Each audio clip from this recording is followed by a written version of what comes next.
Many gardeners love doing houseplants. We like to do houseplants because it gives us a nice hobby during the wintertime and some green and beauty indoors. One houseplant that's really common is the African violet. However, the African violet has kind of a bad reputation on being hard to grow. And it's not necessarily hard to grow, you just have to understand two things about the African violet that makes it different than other houseplants. The first thing is light.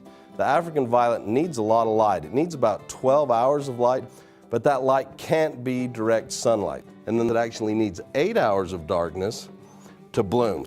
The second thing you have to be careful about with the African violet is how sensitive the leaves are. This plant here has some damage to the leaf from being too close to the window when it got really cold outside.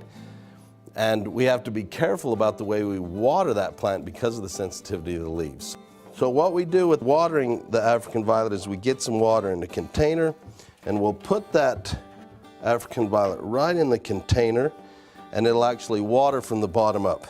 The thing I really like about the African violet is how easy it is to start a plant. I can cut a leaf here, put it right into the pot, into the potting soil. In 8 to 10 weeks, I'll have another plant that I can give to a friend or neighbor. I can keep it for myself. This is Hudson Hill with the University of Wyoming Extension. You're watching From the Ground Up.